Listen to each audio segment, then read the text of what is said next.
After watching episode 7, Rick lets his mix up a few times and thinking it over a little bit, I began wondering what was the involvement of our Rick and Morty? Like, what were they doing? Why were they only shown a handful of scenes in this entire episode? They were barely even in it at all.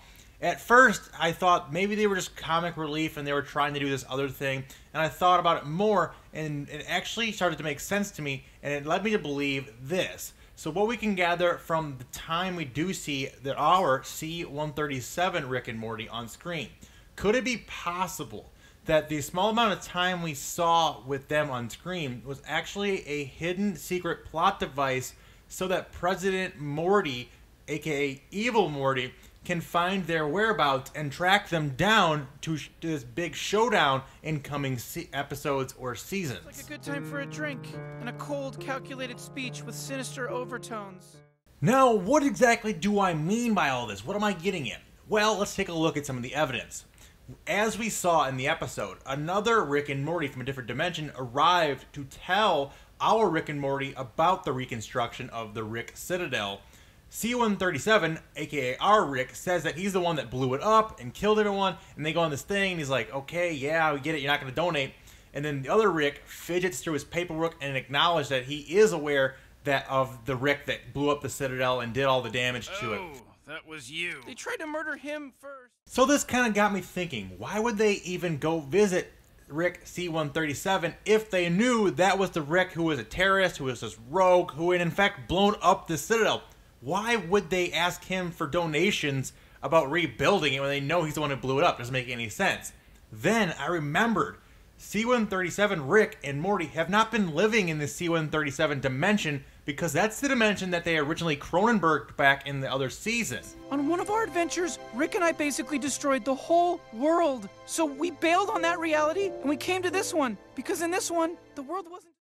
This could be a crucial mistake that our Rick just made and we didn't even know it.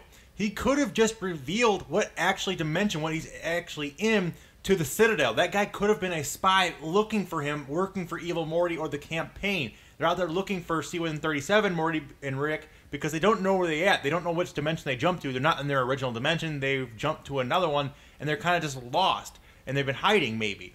This could lead to some pretty deep conflict in coming episodes. In fact, if we take a look at the title and description for episode 10, which is the finale of the season, we can get some more info.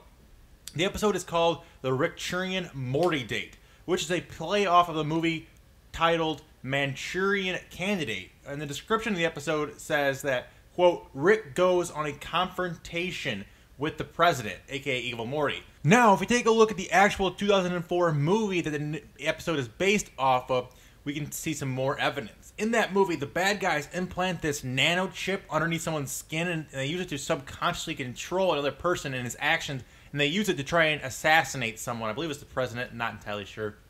Anyway, I believe, though, that Evil Morty will try a similar style scenario with our Morty. He's going to try and brainwash him to give him orders to kill our Rick in the season finale, and this could be some crazy things going on. I mean, if they follow loosely, at least, what the movie did, then this makes perfect sense. And it's kind of the thing we've talked before. I mean, if you think about it, controlling someone with a microchip, what does that sound like? It sounds exactly like what Evil Morty was doing in the very first episode we ever saw him back in season 1. It all comes full circle, and it makes perfect sense that he would try and do this. And could this be something we see in the end of the season in the finale? I think it's possible. I think it's really possible that we see some kind of scenario like this, where our Morty is brainwashed or being controlled into killing or trying to kill our Rick. And that'd be absolutely insane and make for an epic ending. It could even end on a cliffhanger or some kind of scenario like we saw in the end of season 2 where Rick was put in jail. We didn't know how he was going to get out of it.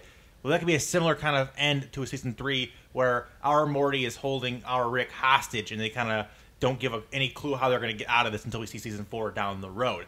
But anyway, this is all just speculation for now, guys. We will have to wait and see how everything shakes out and turns out. Personally, I think that this episode, episode 7 of season 3, was one of the best episodes to date in any season, and it really set up a great plot for the final few episodes of the season, and I cannot freaking wait to see what happens. But anyway, guys, that's all I have for today. I hope you guys all enjoyed. If you guys did, do me a huge favor. Hit that like button and subscribe if you're new around here. Also, be sure to check out some of my previous Rick and Morty videos. Got a whole playlist with them there.